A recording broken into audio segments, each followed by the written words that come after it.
দিনের আনুষ্ঠানিকতার পর শোভাযাত্রার মাধ্যমে দুর্গাপূজার প্রতিমা বিসর্জন। সিঁদুর খেলার পর খুশি মনে বিদায় জানানো হয় দেবীকে।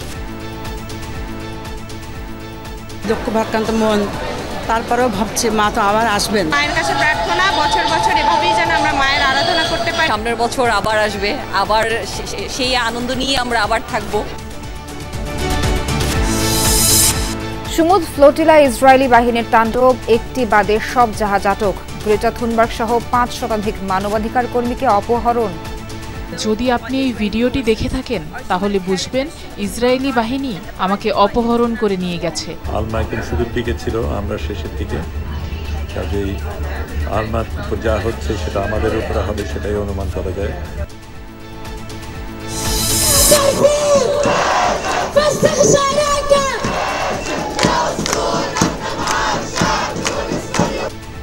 ত্রাণবাহী জাহাজে হামলার জেরে বিশ্বজুড়ে বিক্ষোভ। কূটনৈতিক বহিষ্কার ও বাণিজ্য চুক্তি বাতিল করল কলম্বিয়া। তেল আবিবের প্রতিনিধিকে তলব স্পেনের।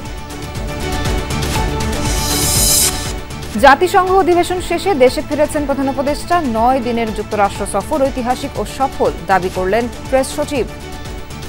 পুরো বাংলাদেশ যে একতাবদ্ধ ইলেকশনের বিষয়ে, ডেমোক্রেটিক ট্রানজিশনের বিষয়ে, সেটা ইউএন জেনারেল অ্যাসেম্বলি থেকে প্রফেসর ইউনূস এই মেসেজটা পাঠিয়েছেন। খাগড়াছড়িতে সহিংসতার পেছনে তৃতীয় শক্তির ইন্ধন দেখছেন পাহাড়ি বাঙালি নেতারা। বিভিন্ন ঘটনায় পুলিশের ৩ মামলা, সদর ও গুইমারা ১৪৪ ধারা বহাল।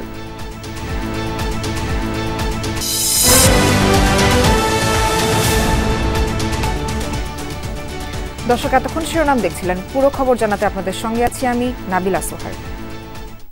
মাঝ নদীতে প্রতিমা বিসর্জনের মাধ্যমে শেষ হল শারদীয় দুর্গাপূজার আনুষ্ঠানিকতা। ঢাকের বাদ্য, উলুধ্বনি আর দেবী দুর্গার সম্মানে সমস্বরে স্লোগান তুলে ভক্তরা দেন প্রতিমা বিসর্জন। সার্বিক ব্যবস্থাপনা ও নিরাপত্তা ব্যবস্থা নিয়ে সন্তোষ প্রকাশ করেন সনাতন ধর্মাবলম্বীরা। সহকর্মী রুবেল হাসান ও রানা হোসেনের তোলা ছবিতে দেবী বিসর্জনের বিস্তারিত জানাচ্ছেন শওকত মঞ্জুর শান্ত। বুড়িগঙ্গা পাড়ে বিনা স্মৃতি স্নান ঘাটে নিয়ে আসা হয়েছে দেবীকে। এর আগে শেষবারের মতো পূজা অর্চনা করা হয়। সিঁদুর লাগানো ছাড়াও পানের পাতা, মিষ্টি, চাল, দই, জলের অর্ঘ্য দিয়ে দেবীর কানে দেয়া হয় বিদায় মন্ত্র। একে একে সবগুলো প্রতিমা তোলা হয় নৌকায়। নৌকা যত এগিয়ে যায় ঘনিয়ে আসে বিদায়ক্ষণ। ভক্তদের কণ্ঠে তখন দেবীর স্তুতি গান, দেবীর শক্তিমত্তার প্রকাশ।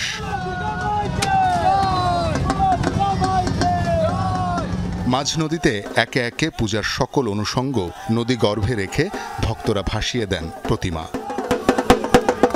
শান্তি সবার মধ্যে যাতে ছড়িয়ে পড়ে মার কাছে, সেটা আমরা আহ্বান করি। আগামী বছর যেন সবাই মিলে আনন্দ ফুর্তি করতে পারি, দেশ যেন শান্তি থাকে, সুস্থ থাকে। শিশুদের নিজে হাতে বানানো কাগজ আর কার্ডবোর্ডের প্রতিমা নজর কাড়ে সবার। এই প্রতিমা বানানো, পূজা পর্ব, এমনকি বিসর্জনও নিজেরাই করেছে খুদে ভক্তরা। প্রথম দেবী দুর্গার মাটির মূর্তি বানাতে চাইলাম, তখন আমি আর আমার ভাই মাটি নিয়ে আসার জন্য প্রচণ্ড স্ট্রাগল করি। তারপরে আমরা এটা সফল হতে পারি না, তাই আমরা কার্ডবোর্ডে দুর্গা বানাই। আমরা বাসায় নিজেরাই বানিয়েছি, নিজেরাই ছোটরা মিলে সবাই পুজো দিয়েছি। খেলা চলে আস্তে আস্তে বানায় তারপরে পুজোর উপস্থিত করেছি। বিজয়া দশমীতে প্রতিমা বিসর্জন উপলক্ষে তৈরি করা হয় বিশেষ নিরাপত্তা বলয়। ডগ স্কোয়াড, পুলিশ, নৌ পুলিশ, বিজিবি, সেনাবাহিনী, ফায়ার সার্ভিস সহ যে কোনো পরিস্থিতির জন্য প্রস্তুত রাখা হয় ডুবুরি দলকে। নদীতে যেন নৌকায় লাইফ জ্যাকেট এবং অন্যান্য কিছু রাখা হয়, সাথে অন্যান্য এজেন্সি, স্পেশালি ফায়ার সার্ভিসের লোকেরা সবাই, নৌ পুলিশ সবাই সচেতন আছে এবং তারা সজাগ আছে, তারা আমাদের সাথে আছে। বিকেল গড়াতেই বাড়তে শুরু করে প্রতিমা বহনকারী ট্রাকের সংখ্যা। ভক্তরা ধারাবাহিকভাবে নির্ধারিত নৌকায় প্রতিমা তুলে মাঝ বুড়িগঙ্গায় বিদায় জানান প্রিয় দেবী দুর্গাকে। এবারে পূজাটা অন্যান্য বারের মতো মজাই হয়েছে, অনেক আনন্দ করছি। বরাবর যেমন হয় তেমনই হয়েছে। বিসর্জন দিতে ভালো খারাপ দুটোই। মা ছিল আমাদের সাথে, আমরা অনেক দিনের অপেক্ষা করেছিলাম, এতদিন আমার সাথে মা অনেক ভালোভাবে ছিল, এখন আবার চলে যাচ্ছে। কখনোই সামনে থেকে বিসর্জন দেখিনি, এটা অনেক ভালো ভালো লাগছে আবার খারাপও লাগছে যে মা চলে যাচ্ছে। এই অনুষ্ঠান সারা বাংলাদেশে সুষ্ঠুভাবে হয়েছে, আমরা খুশি, দেশবাসী খুশি, এই সকলের কল্যাণ হোক, মঙ্গল হোক। সন্ধ্যার পরও চলে বিসর্জনের আনুষ্ঠানিকতা। রাতের নীরবতায় তখন নৌকার ইঞ্জিনের শব্দ ছাপিয়ে ভক্তদের দেবী দুর্গার জয়ের স্লোগান, আসছে বছর আবার এসো। যে আমরা প্রশাসনের সহযোগিতা পেয়েছি এবং আমরা যে আনন্দ পেয়েছি এরকম অনেক আগের থেকে এবছরে খুব ভালো আনন্দ করেছি। যে আমরা 5 দিন খুব আনন্দ করছি, আজকে এটা মাকে বিদায় জানাচ্ছি। অনেক ভালো হয়েছে, অনেক সুন্দর হয়েছে, আবার সামনে বছরে আবার মার জোয়ার আরো ভালো হইবে। দেবী দুর্গাকে বিসর্জনের জন্য তার ভক্তরা তার প্রতিমা নিয়ে এসেছে মাঝ বুড়িগঙ্গায়। এখানেই বিসর্জন দিবেন। দেবী চলে যাচ্ছেন কৈলাসে। দেবীর বিদায়ে তাদের মনে বিষাদ ভর করেছে, তারপরও তাদের প্রত্যাশা সামনের বছর দেবী আবারও আসবেন, এই পুরো পৃথিবীকে অশুভ শক্তি থেকে মুক্তি দিবেন। শওকত মঞ্জু শান্ত, যমুনা নিউজ, ঢাকা। দর্শক, প্রতিমা বিসর্জনের সবশেষ খবর জানবো নারায়ণগঞ্জ থেকে আমাদের সহকর্মী আমির হোসেন স্মিথের কাছ থেকে।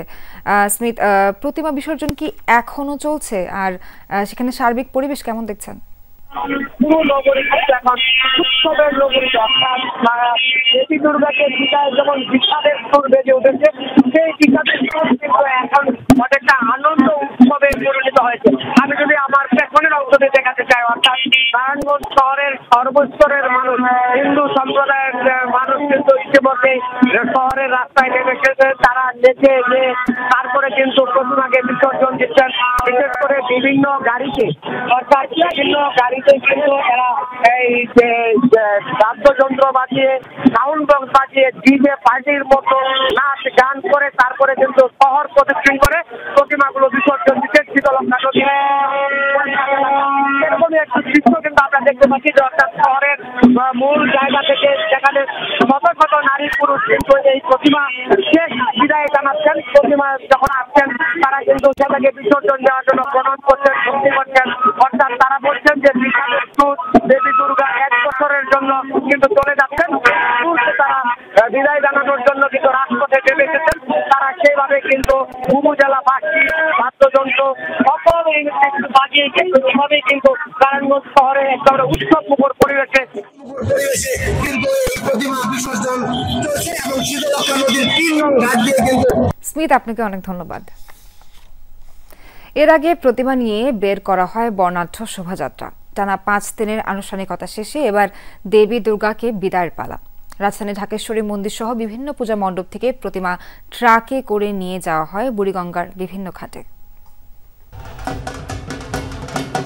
সারি সারি ট্রাকে চেপে ভক্তদের উল্লাস আর শঙ্খধ্বনির মধ্যেই প্রতিমা নিয়ে যাওয়া হচ্ছে বুড়িগঙ্গায় নিরঞ্জনের জন্য। আমরা দেশে যে পরিস্থিতি, সেই পরিস্থিতি এখন আমরা সুন্দরভাবে পূজা উদযাপন করতে পারতেছি। কিছু সংস্কার থাকেই, এগুলোর মধ্যে আমাদের সকলে মিলেমিশে সম্প্রীতির বন্ধন মিলে আমাদের পূজাটা করতে হবে। নাচে গেয়ে সবসময় আনন্দ উৎসব করে মাকে বিদায় দিচ্ছি। প্রত্যাশা ভালো যেমন ছিল তেমনই পাইছি। যেমন 1 বছর অপেক্ষা, ওটা একটা অপেক্ষা, আনন্দ চলে যাচ্ছে, এটা একটা খারাপ লাগে। হিন্দু মুসলিম আমরা বৌদ্ধ খ্রিস্টান সবাই একসাথে এনজয় করতেছি। রাজধানীর পলাশীর মোড় থেকে শুরু হয় মূল শোভাযাত্রা। পথে পথে ভক্তরা শেষবারের মতো সিঁদুর দিয়ে দেবীকে বরণ করেন। বিকাল থেকে সন্ধ্যা পর্যন্ত চলতে থাকে এই যাত্রা। মর্তে যে হানাহানি, যে বৈষম্য, আমাদের যে রোগ বেজরা ব্যাধি সব কিছু মা আমাদেরকে থেকে মুক্তি দেওক, আমরা সবাই ভালো থাকি, সবাই জাতি ধর্ম বর্ণ নির্বিশেষে একসঙ্গে বসবাস করি, এই হোক মায়ের কাছে আমাদের প্রার্থনা। আমরা সবাই মিলে এই শান্তির জল নিয়ে আমরা কোলাকুলি করব এবং একে অপরকে ভালোবাসা বন্ধনে বেঁধে রাখবো। মাকে বিদায় দিচ্ছি, আবার মনেতে আশা নিচ্ছি যে সামনের বছর আবার আসবে, সবাই মিলে আবার একত্রিত হতে পারবো, এটাই আসলে অনেক আনন্দের। শোভাযাত্রা ধীরে ধীরে এগিয়ে চলে সদরঘাটের পথে। সড়কের 2 পাশে দাঁড়িয়ে হাত নেড়ে বিদায় জানান দেবীকে। ধর্ম বর্ণ নির্বিশেষে এ দৃশ্য উপভোগ করেন সবাই। শোভাযাত্রার নিরাপত্তায় ছিল আইনশৃঙ্খলা বাহিনীর কড়া ব্যবস্থা। ভক্তদের বিশ্বাস অসুর বধ করে আনন্দ উচ্ছ্বাস শেষে কৈলাসে ফিরছেন দেবী দুর্গা। আশা আবারও বছর ঘুরে আসবেন তিনি, সেই প্রত্যাশাই বুক বেঁধে দেবী ভক্তরা। রেদওয়ান আহমেদ, যমুনা নিউজ, ঢাকা। চোখের কোণে অশ্রু, মুখে তবু হাসি। এইভাবে দেবীকে বিদায় জানানো হয় মণ্ডপে মণ্ডপে। সকাল থেকে বিহিত পূজা, অঞ্জলি আর ঘট বিসর্জনের মাধ্যমে সম্পন্ন হয় বিজয়া দশমীর পূজার আচার।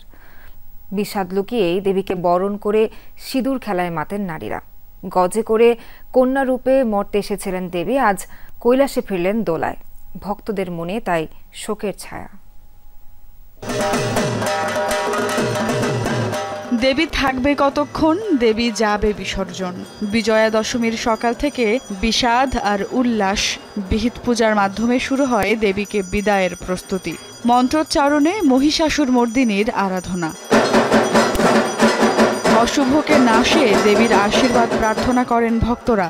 ঢাক কাশের তালে শুভ শক্তির আধার বিজয়া রূপে মহামায়ার আরতি। অঞ্জলির মাধ্যমে দেবীর কাছে রোগ শোক ক্লেশ থেকে মুক্তির প্রার্থনা সনাতন ধর্মাবলম্বীদের। বিদায়ের সুরে মন ও কেঁদে ওঠে ভক্তদের। চলে যাওয়ার জন্য যেমন মন খারাপ আছে তেমন আশাবাদী সামনের বছর মা আবার আসবে। মন খারাপ লাগছে না, কারণ দেবী দুর্গা তো সবসময় আমাদের মাঝে আছেন, থাকবে। দশমীর মাকে বিসর্জন দিতে হবে, দুঃখ ভাক্রান্ত মন, তারপরেও ভাবছে মা তো আবার আসবেন। বিসর্জন বিদায় অনুষ্ঠান বটে, কিন্তু আবার আগমনের জন্য প্রার্থনা করেছি যে আগামী বছরে যেন তুমি এমনি করে আমাদের কাছে আবার ফিরে এসো এবং শান্তি নিয়ে এসো, আমাদের সমস্ত অশান্তি দূর করো এবং সমস্ত অমঙ্গল দূর করো। অঞ্জলি শেষে দর্পণ ও ঘট বিসর্জনের মাধ্যমে শেষ হয় দশমীর পূজার আচার।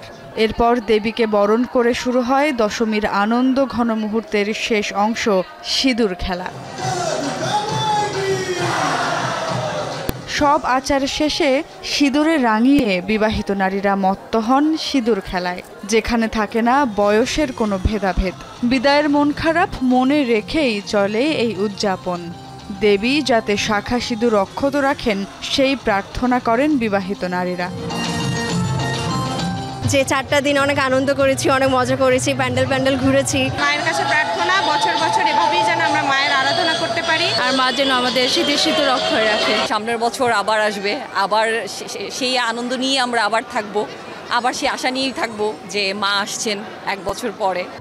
নাচে গানে আর উল্লাসে দেবীর বিজয়ক্ষণ উদযাপন। চোখের জলে নয়, হাসি মুখেই দেবীকে বিদায় জানাচ্ছেন সনাতন ধর্মাবলম্বীরা। চোখের কোণে অশ্রু লুকিয়েই এই উচ্ছ্বাস। দুধে ভাতে থাক সন্তান, অক্ষত থাক শিথির সিঁদুর, সেই প্রত্যাশা, সেই প্রার্থনা দেবীর কাছে। তবু মনে আশ্বাস, আসছে বছর আবার হবে। Sumaiya Oishi, Jamuna news, Dhaka. Colour, texture, design ও থিকনেসের বিশাল রেঞ্জ থেকে বেছে নিন আপনার সুপারবোর্ড। সুপারবোর্ড, সব বানানোর বোর্ড। দিনভর নানা নাটকীয়তার পর গাজার খুব নিকটে এসে থামতে হলো আন্তর্জাতিক ত্রাণবাহী নৌবহরকে। নৌযানগুলোর পথ আটকাতে জলকামান থেকে পানি ছোড়া সহ বিভিন্নভাবে বাধা তৈরি করে ইসরায়েলি বাহিনী। সশস্ত্র অভিযানের মাধ্যমে চালানো হয় ধরপাকড়। 44টি জাহাজের মধ্যে একটি ছাড়া বাকি সবগুলো আটক করে নেওয়া হয়েছে আশদোদ বন্দরে। আইনের তোয়াক্কা না করেই আন্তর্জাতিক সমুদ্র সীমা থেকে নৌবহরে 5 শতাধিক যাত্রীকে তুলে নিয়ে গেছে তেল আবিব। আন্তর্জাতিক আইনকে বুড়ো আঙুল দেখিয়ে বুধবার মধ্যরাত থেকে সুমুদ ফ্লোটিলার নৌযানগুলোকে ঠেকাতে নানা তৎপরতা শুরু করে ইসরায়েলি বাহিনী। ব্যাহত করা হয় যোগাযোগ ব্যবস্থা। এরপরও থামেনি নির্ভীক মানবাধিকার কর্মীরা, অব্যাহত রাখে তাদের অগ্রযাত্রা। তবে গাজার খুব কাছে আসার পরই নৌযানগুলোকে একে একে আটক করে নিয়ে যায় তেল আবিব। 44টির মধ্যে একটি বাদে সবগুলোকেই আটক করা হয়েছে বলে দাবি দেশটির। সশস্ত্র অভিযান চালিয়ে রীতিমতো অপহরণ করা হয় 5 শতাধিক মানুষকে। নৌযানগুলো যে ইসরায়েলি বাহিনীর আক্রমণের শিকার হয়েছে, বুধবার রাতে ভিডিও বার্তায় সেটি জানিয়েছিলেন বহরের জাহাজে থাকা বাংলাদেশের আলোকচিত্রী শহীদুল আলম। আমরা কনসিয়েন্সে আছি, এইমাত্র সংবাদ আসলো যে আলমার উপর আক্রমণ হয়েছে। খানিকক্ষণ পরে ওখান থেকে সিগনালে থেমে গেল। এখন আমরা সবাই এখানে জড়ো হয়েছি, সবাই উদ্বিগ্ন। এখানে বসে বিভিন্ন জায়গা থেকে আমরা রিপোর্ট দিতে চেষ্টা করছি। আলমা একদম শুরুর দিকে ছিল, আমরা শেষের দিকে। বর্তমানে সুমুদ ফ্লোটিলার যাত্রীদের রাখা হয়েছে আশদোদ বন্দরে। ধারণা করা হচ্ছে এখান থেকে তাদের নেওয়া হবে দেশটির হাই সিকিউরিটি কারাগারে। আগে থেকে ইসরায়েলি বাহিনীর হাতে আটকের আশঙ্কা ছিল আলোচিত পরিবেশ কর্মী গ্রেটা থুনবার্গের। পূর্বে ধারণকৃত ভিডিওতে তাই নিজে সহ সবার মুক্তির দাবিতে আওয়াজ তোলার আহ্বান জানান, যা প্রকাশ করা হয় তার আটকের পর। আমার নাম গ্রেটা থুনবার্গ, আমি সুইডেনের নাগরিক। যদি আপনি এই ভিডিওটি দেখে থাকেন তাহলে বুঝবেন ইসরায়েলি বাহিনী আমাকে অপহরণ করে নিয়ে গেছে। আমাদের মানবিক মিশনের লক্ষ্য ছিল অহিংস এবং আমরা আন্তর্জাতিক আইন মেনে চলেছি। সবার অবিলম্বে মুক্তি দেওয়ার জন্য দয়া করে আমাদের সরকারের কাছে দাবি জানান। আন্তর্জাতিক সমুদ্র সীমায় ইসরায়েলের এমন আগ্রাসী আচরণে উঠেছে সমালোচনার ঝড়। আটক হওয়া নিজ নিজ দেশের নাগরিকদের নিরাপত্তার দাবি জানিয়েছে স্পেন, আয়ারল্যান্ড, মালয়েশিয়া, পাকিস্তান সহ আরও বেশ কয়েকটি দেশ। আমাদের রাষ্ট্রদূত ইসরায়েলি কর্তৃপক্ষের সাথে যোগাযোগ রাখছেন এবং যারা আটক রয়েছেন তাদের আমরা সার্বক্ষণিক সহায়তা প্রদান করব। তাদের সাথে যথাযথ আচরণ জরুরি। এটি একটি মানবিক মিশন যা কারোর জন্য হুমকি তৈরি করেনি। এর আগেও কয়েকবার আন্তর্জাতিক ত্রাণবাহী নৌবহর আটকে দিয়েছে ইসরায়েল। তবে গ্লোবাল সুমুদি ছিল এ যাবৎকালে গাজার উদ্দেশ্যে যাত্রা করা সবচেয়ে বড় বহর। মোস্তফা মাহমুদ, যমুনা নিউজ। এদিকে গাজামুখী ত্রাণবহর গ্লোবাল সুমুদ ফ্লোটিলায় হামলা ও মানবাধিকার কর্মীদের আটকের জেরে বিশ্বজুড়ে বইছে নিন্দা সমালোচনার ঝড়। সোচ্চার কণ্ঠে ইসরায়েল বিরোধী অবস্থান নিয়েছে কয়েকটি দেশ। মধ্যরাতে রাজপথে নেমে বিক্ষোভ করেন তুরস্ক, গ্রিস, ইতালি ও তিউনিসিয়ার নাগরিকরা। পুরো ইসরায়েলি কূটনৈতিক দলকে বহিষ্কার সহ তেল আবিবের সাথে মুক্ত বাণিজ্য চুক্তি বাতিল করেছে লাতিন দেশ কলম্বিয়া। ইসরায়েলের কূটনৈতিক প্রতিনিধিকে তলব করেছে স্পেন।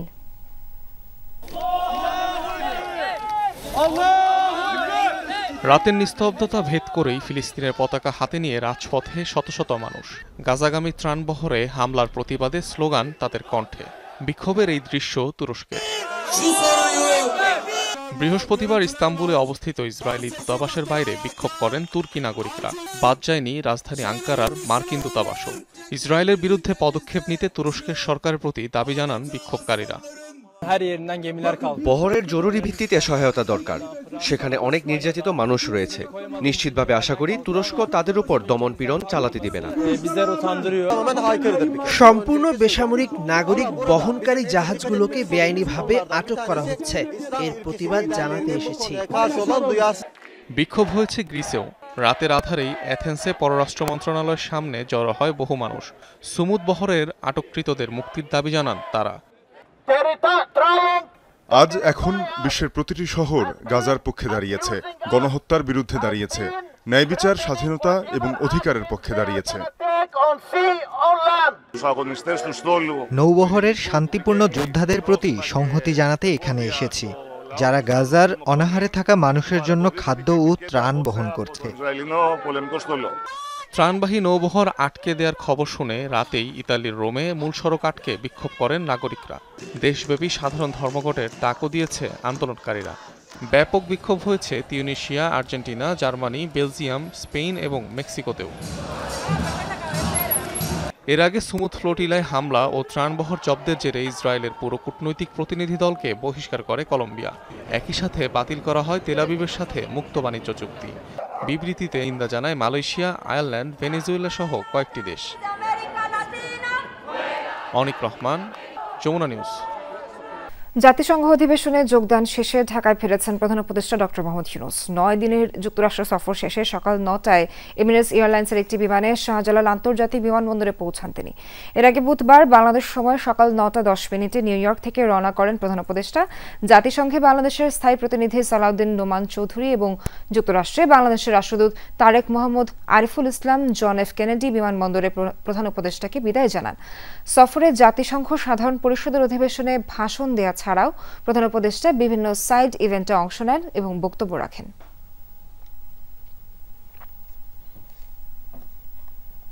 প্রধান উপদেষ্টার জাতিসংঘ সফর ঐতিহাসিক, স্মরণীয় ও সফল বলে মনে করেন সরকার। যমুনা টেলিভিশনকে প্রেস সচিব বলেছেন, বিশ্ব নেতাদের নির্বাচন ও সংস্কারের পাশাপাশি রোহিঙ্গা ইস্যুতে ঢাকার অবস্থান স্পষ্ট করেছেন সরকার প্রধান। নিউ ইয়র্ক থেকে আহমদ রেজার প্রতিবেদন। গণঅভ্যুত্থানের পর অন্তর্বর্তী সরকারের প্রধান হিসেবে দ্বিতীয়বারের মতো জাতিসংঘ সাধারণ পরিষদে অংশ নিলেন প্রফেসর ডক্টর মোহাম্মদ ইউনূস। যত অসম্ভবই মনে হোক না কেন, এই সফরে 60টির মতো দ্বিপাক্ষিক ও বহুপাক্ষিক বৈঠক করেছেন তিনি। প্রবাসীদের সঙ্গে মতবিনিময় সহ বিনিয়োগ বাড়াতেও আয়োজন ছিল এই সফরে। ফেব্রুয়ারিতে নির্বাচন হলে সরকার প্রধান হিসেবে এটিই ডক্টর ইউনূসের শেষ জাতিসংঘ মিশন। কেমন হলো সেই সফর? বড় পার্টিগুলো তারা এখন ইলেকশনের জন্য প্রস্তুতি নিচ্ছে এবং বাংলাদেশ, এই পুরো বাংলাদেশ যে একতাবদ্ধ ইলেকশনের বিষয়ে, ডেমোক্রেটিক ট্রানজিশনের বিষয়ে, সেটা ইউএন জেনারেল অ্যাসেম্বলি থেকে প্রফেসর ইউনূস এই মেসেজটা পাঠিয়েছেন।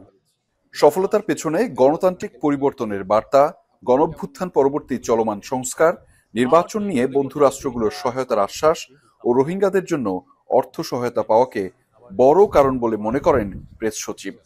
এডুকেশন খরচ, তাদের ফুডের জন্য যে স্টাইপেন্ড দেয়, আপনি জানেন খুবই যৎসামান্য দেয়, $10-12 মতো। তো এগুলোকে যদি কন্টিনিউ করতে হয় তাহলে একটা স্টেডি অ্যামাউন্ট তাদের জন্য খরচ করতে হয়। এটা এই প্লেসটা ইদানিং এটা একটা সেটব্যাকের সম্মুখীন হয়েছে, বাট আমরা এই কনফারেন্সের মাধ্যমে এই প্লেসটা নতুন করে কমিটমেন্টটা পেয়েছি। সরকারে না থাকা 6 শীর্ষ রাজনীতিক ছিলেন ডক্টর ইউনূসের সফর সঙ্গী। এটি ঐক্যবদ্ধ বাংলাদেশের বার্তা দিয়েছে বলেও জানান শফিকুল আলম। যে অভূতপূর্ব যে একটা গণঅভ্যুত্থান হয়েছে, গণঅভ্যুত্থানের পরে যে ইন্টারিম গভর্নমেন্ট যে কাজগুলো করার দরকার ছিল, এই রিফর্ম, ইলেকশনের জন্য প্রিপারেশন এবং ট্রায়ালের জন্য যে কাজ করেছে, সে কাজগুলো করার একসাথে চলছে এবং সাথে সাথে তারা যে দেশটা যে এখন ডেমোক্রেসিতে উত্তরণ করার জন্য রেডি, যে নতুন একটা পলিটিক্যাল পার্টির কাছে যে তার ক্ষমতা হস্তান্তরের জন্য রেডি, সেই মেসেজটা উনি দিতে চেয়েছিলেন। প্রত্যাশা নানা সংকট থাকলেও বাংলাদেশ যে এগুচ্ছে সেই ধারণাও বিশ্ববাসী পেয়েছে ডক্টর ইউনূসের জাতিসংঘ মিশন থেকে। রাজনৈতিক সহাবস্থান নিশ্চিত, রোহিঙ্গা সম্মেলন আর প্রবাসীদের বিনিয়োগের আশ্বাস সহ নানান ধরনের সমীকরণ মিলেছে এবারের জাতিসংঘের এই অধিবেশন থেকে বাংলাদেশের জন্য। ফলে রাজনৈতিকভাবে এবং আন্তর্জাতিক অঙ্গন থেকে এই সফরটিকে বেশ গুরুত্বপূর্ণ মনে করা হচ্ছে বিভিন্ন মহল থেকে। তাই তো এরই ধারাবাহিকতা বাংলাদেশেও বহমান রাখতে চায় বর্তমান অন্তর্বর্তীকালীন সরকার। Ahmed Reza, Jamuna news, New York, যুক্তরাষ্ট্র। নভেম্বর নাকি ডিসেম্বর, কবে দেশে ফিরবেন বিএনপির ভারপ্রাপ্ত চেয়ারম্যান তারেক রহমান? এমন আলোচনার মাঝে ভারপ্রাপ্ত চেয়ারম্যানের উপদেষ্টা হুমায়ুন কবির জানালেন, অচিরেই ফেরার সুনির্দিষ্ট দিনক্ষণ নিজেই জানাবেন তারেক রহমান। জাতিসংঘে প্রধান উপদেষ্টার সাথে সফরসঙ্গী হুমায়ুন কবির বলেছেন, নির্বাচন নিয়ে কোনো শঙ্কা নেই। এদিকে প্রেস ক্লাবে এক অনুষ্ঠানে বিএনপি নেতা জয়নুল আবদিন ফারুক আন্দোলনরত রাজনৈতিক দলগুলোকে দাবি দাওয়া নিয়ে পরবর্তী সংসদে যাওয়ার পরামর্শ দেন। জাতিসংঘের 11 দিনের সফর শেষে ডক্টর ইউনূসের সাথে দেশে ফিরেছেন তারেক রহমানের পররাষ্ট্র বিষয়ক উপদেষ্টা হুমায়ুন কবির। ইউএন জেনারেল অ্যাসেম্বলিতেও তো বলেছেন। পরে তিনি কথা বলেন আগামী নির্বাচন ঘিরে শঙ্কা ও তারেক রহমানের দেশে ফেরা নিয়ে। দিনক্ষণ তো উনি যখন আসবেন উনি জানাবেন, তখন দলও জানাবে আপনাদেরকে। ওনার নেতৃত্বেই বাংলাদেশ জাতীয়তাবাদী দল নির্বাচনে পার্টিসিপেট করবে। He will be leading the BNP into the next national election. Interim সরকার যথেষ্ট আন্তরিক আছে, মানে এটা টাইমেই হওয়ার জন্য। এখানে বিরোধী দল হিসাবে আমাদেরও সমর্থন আছে, তো ইনশাআল্লাহ টাইমেই হবে, ফেব্রুয়ারিতেই হবে নির্বাচন। জাতীয় প্রেস ক্লাবে আরেক অনুষ্ঠানে বিএনপি চেয়ারপারসনের উপদেষ্টা জয়নুল আবদিন ফারুক বলেন, ফ্যাসিবাদ বিরোধী ঐক্য যারা বিনষ্ট করতে চায় জনগণ তাদের রুখে দিবে। যে ঐক্য দিয়ে 5 আগস্ট হাসিনা বিদেশে পালিয়েছে, সে ঐক্য বিনষ্ট করার যারা সাহস যোগাচ্ছে তাদের বিরুদ্ধে রুখে দাঁড়াই। রাজনৈতিক কৌশল হতে পারে, বিভিন্ন দাবি দেওয়া থাকতেই পারে, সেই দাবিগুলো নির্বাচিত সরকারের হাতে ছেড়ে দেন। সেই দাবিগুলো সংসদে পাশ করার জন্য সময় দেন। এ সময় পাহাড়ে কাদের মদদে অশান্তি সৃষ্টি হয়েছিল তাদের খুঁজে বের করতে সরকারের প্রতি আহ্বান জানান তিনি। যারা পাহাড়ের এই অশান্তি সৃষ্টি করছে। আরিফিন শাকিল, যমুনা নিউজ, ঢাকা। মারমা কিশোরীকে ধর্ষণের অভিযোগকে কেন্দ্র করে খাগড়াছড়ির সাম্প্রতিক ঘটনা তৃতীয় পক্ষের ইন্ধন বলে মনে করেন পাহাড়ি বাঙালি নেতারা। মূল অভিযোগের তীর সশস্ত্র সংগঠন ইউপিডিএফ এর দিকে। নেতারা বলছেন, সামনের জাতীয় নির্বাচন সহ নানা ইস্যুতে পাহাড়কে অশান্ত করার পরিকল্পনার অংশ এটি। তবে সব মোকাবেলা করে সম্প্রতি বজায় রাখতে চান সকল সম্প্রদায়ের মানুষ। এদিকে স্বাভাবিক হয়ে এসেছে এই জেলার জনজীবন। বিভিন্ন ঘটনায় 3টি মামলা করেছে পুলিশ। খাগড়াছড়ির পরিস্থিতি জানাচ্ছেন সহকর্মী রিয়াজ রায়হান, সঙ্গে ছিলেন আরেক সহকর্মী শাহরিয়ার ইউনুস, ছবি তুলেছেন জিহাদ ইসলাম। এখানে সবুজ পাহাড়ে লালচে আগুন, যে আগুনে শুধু সম্পত্তি পড়েনি, পড়েছে পাহাড়ি বাঙালির সম্প্রীতির চাদর। পার্বত্য অঞ্চলে যেসব বিষয়গুলো নিয়ে উত্তপ্ত হয়, সংঘাত সহিংসতা ছড়িয়ে পড়ে, তার মধ্যে একটি হচ্ছে নারী নির্যাতন সংক্রান্ত ঘটনা। এবারও খাগড়াছড়িতে যেই ঘটনাকে কেন্দ্র করে 3 জন নিহত সহ বেশ কয়েকজন আহত হয়েছে, উত্তপ্ত হয়েছে, 144 ধারা পর্যন্ত জারি হয়েছে, সেটিও একটি মারমা কিশোরীকে ধর্ষণের অভিযোগকে কেন্দ্র করে। কিন্তু ধর্ষণের বিচার চাইতে গিয়ে কেন সংঘাতে ছড়িয়ে পড়ল শহর থেকে অন্তত 35 কিলোমিটার দূরের গুইমারায়? কেন অন্যান্য পার্বত্য অঞ্চলগুলোতেও সহিংসতা ছড়িয়ে পড়েছে, সেটি আমরা জানার চেষ্টা করেছি। এক পরিসংখ্যানে দেখা যায়, গেল 1 বছরে পার্বত্য অঞ্চলে অন্তত 11টি ধর্ষণের অভিযোগ উঠেছে, যার মধ্যে পাহাড়ি কর্তৃক পাহাড়ি 6টি, বাঙালি কর্তৃক বাঙালি 3টি, একে অপরের বিরুদ্ধেও আছে অভিযোগ। কিন্তু কোনোটি নিয়েই সহিংসতা কিংবা প্রাণহানির ঘটনা ঘটেনি। প্রশ্ন ওঠে, কেন এবারের অভিযোগ নিয়ে এত রক্তপাত? সাম্প্রতিক ঘটনায় দেখা যায়, ধর্ষণের অভিযোগে মামলা, আসামি গ্রেফতারের পরও শহর জুড়ে বিক্ষোভ, সেনাবাহিনী, আইনশৃঙ্খলা বাহিনীর সদস্যদের উপর হামলা, 144 ধারা ভেঙে সহিংসতা, ঘটনাস্থল থেকে প্রায় 40 কিলোমিটার দূরে বাজার, বাড়িঘরে আগুন, 3 জনের প্রাণহানি। বিষয়গুলো কিছুটা রহস্যজনক। আন্দোলনের পেছনে অনিবন্ধিত আঞ্চলিক সংগঠন ইউপিডিএফ ও সশস্ত্র গোষ্ঠীগুলোর প্রতি অভিযোগের তীর পাহাড়ি বাঙালি উভয়ের। বিষয়টি বুঝতে পেরেই আন্দোলন থেকে সরে যান মারমা সম্প্রদায়ের মানুষ। এটা প্রকাশ হয়ে গেছে যে এটা কেউ না কেউ ইন্ধন দিচ্ছে, তৃতীয় পক্ষ আন্দোলনকে মোড় ঘুরিয়ে ফেলছে। 5ই আগস্টের পরে এটা পরাজিত শক্তি যারা বিভিন্ন জায়গায় দেশ বিদেশে ঘাপটি মেরে আছে, তাদের অর্থায়নে এখানকার যে ইউপিডিএফ আছে তারা এই ভায়োলেন্সটা করেছে। সরাসরি না বললেও পুরো আন্দোলনে তৃতীয় পক্ষের ইন্ধন দেখছেন সমাজকর্মী ও জেলা পরিষদ চেয়ারম্যান। অনেকেই বলে হচ্ছে এখানে আরো কিছু ইন্ধন যোগাচ্ছে, তো এটা তো আমি সরাসরি বলতে পারতেছি না। ইন্ধন যোগানোটা সবসময় এই ধরনের আমাদের এখানে কিছু ঘটনা ঘটলে পাহাড়ি বাঙালি দাঙ্গা ওঠে। আঞ্চলিক সংগঠনগুলোকে নিরস্ত্রীকরণ করা না হলে পাহাড়ে সম্প্রীতি ধরে রাখা কঠিন বলে মনে করেন উভয় সম্প্রদায়ের নেতারা। নতুন প্রজন্মকে চাইলেও রাতারাতি পরিবর্তন করা সম্ভব হবে না। পাহাড়ি বাঙালি যে শব্দটা আমরা বেরিয়ে এসে সম্প্রীতি দিকে আমরা এগিয়ে নিতে হবে। এটা থেকে উত্তরণ হতে হলে এখানে অস্ত্রগুলা, অবৈধ অস্ত্রগুলা অভিযান চালিয়ে উদ্ধার করতে হবে। কয়েকদিনের হামলা ভাঙচুরের পর এখন অনেকটাই স্বাভাবিক খাগড়াছড়ির জনজীবন। দোকানপাট খুলেছে পুরোদমে, পর্যটকরাও আসতে শুরু করেছেন খাগড়াছড়িতে। শুক্রবার নাগাদ 144 ধারা তুলে নেওয়ার চিন্তা ভাবনা চলছে বলে জানান প্রশাসনের কর্তারা। তাদের ভিতরে যে এই যে অবিশ্বাস বা ভয়ের একটা বিষয় কাজ করছে, আমরা চেষ্টা করছি কাউন্সিলিং করে যেন দ্রুত একটা আগের অবস্থা ফিরে আসতে পারি। খাগড়াছড়ি সদর ও গুইমারার সংঘর্ষ, আগুন, নিহতের ঘটনায় 2 থানায় পুলিশ বাদী হয়ে 3টি পৃথক মামলা দায়ের করেছে। আসামির সংখ্যা অজ্ঞাত কয়েকশো। রিয়াজ রায়হান, যমুনা নিউজ, খাগড়াছড়ি।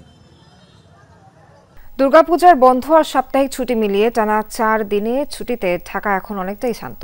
মহাব্যস্ত নগরী হঠাৎই বেশ চুপচাপ, নেই যানজটের ভোগান্তি, ফাঁকা রাস্তায় বেশ সহজেই করা যাচ্ছে চলাচল। এই ফাঁকা ঢাকায় অবশ্য বিপাকে পড়েছে শ্রমজীবী মানুষ। টানা 4 দিনের ছুটিতে ব্যস্ত নগরী ঢাকা হারিয়েছে চিরচেনা রূপ। সড়ক মহাসড়ক জুড়ে বিরাজ করছে শান্ত পরিবেশ। স্বাভাবিক দিনের তুলনায় সড়কে গণপরিবহন কম থাকায় জরুরি প্রয়োজনে যারা বের হয়েছে কিছুটা দুর্ভোগে পড়েছেন তারা। এছাড়ার জন্য আপনার বাসগুলো আপনার হয়তো অনেক কম, ঠিক আছে, যাত্রীও কম, যেই কারণে আপনার যাওয়া আসা একটু প্রবলেম হইতেছে। কারণ যাত্রী না হইলে তারাও গাড়ি ছাড়তে চায় না, জায়গায় জায়গায় দাঁড়ায় থাকে, সময়েরও আপনার অনেক প্রবলেম হয়ে যেতেছে। শহরের বাসগুলোতে নেই ক্লান্তি নিয়ে ছুটে চলা মানুষের ভিড়। খুব জরুরি প্রয়োজনেই বেরিয়েছেন কেউ কেউ। মানুষের চলাচল কম হওয়ায় ভাড়া পাচ্ছেন না রিক্সা চালক, সিএনজি ড্রাইভাররা। ছুটিতে এখন বর্তমানে ভাড়া নাই, দিনকাল কাটা খুব কঠিন হয়ে গেছে। লোকজন তো ঢাকাতে নাই, ঢাকা শহর ফাঁকা হয়ে গেছে। একদম রাস্তাঘাটে একটা লোক নাই, ইস্কার মতো যাত্রীর মতো কোনো পাওয়া যায় না। হ্যাঁ, এই যে সারাদিন গাড়ি দিলে 400-500 জমা তোর মতো সমর্থন নেই, কোনো যাত্রী নাই, বাস চলতেছে অনেক ফাঁকা আপনার, ঠিক আছে, তেলের টাকা হইতেছে না ঠিক মতো। যেরকম এই সিঙ্গেল আসছে মাত্র 300 টাকা, 1000 টাকার তেল যায়, 300 টাকা আসছে মাত্র। ফাঁকা ঢাকায় পরিবার পরিজন নিয়ে ঘুরে বেড়াচ্ছেন অনেকে। বৃষ্টি স্নাত যানজট মুক্ত এই শহর বেশ উপভোগ করছেন তারা। হঠাৎ করে এরকম ছুটি পাওয়াটা আসলে আমাদের জন্য ভাগ্যের ব্যাপার, ভালো লাগছে। ফ্যামিলি নিয়ে ঘুরছি, ফাঁকা ঢাকা খুব এনজয় করা ভালো লাগতেছে। ঢাকা শহর এখন ফাঁকা, একটু নিঃশ্বাস নেওয়া যাচ্ছে, আমরা ঘুরে আনন্দ পাচ্ছি। একটা লম্বা ছুটি পেলে এই শহরের যান্ত্রিকতা থেকে মুক্তি পেতে চায় মানুষ। দুর্গাপূজা ও সাপ্তাহিক বন্ধ মিলিয়ে বড় ছুটির সুযোগটা বেশ ভালোভাবেই উপভোগ করছেন নগরবাসী।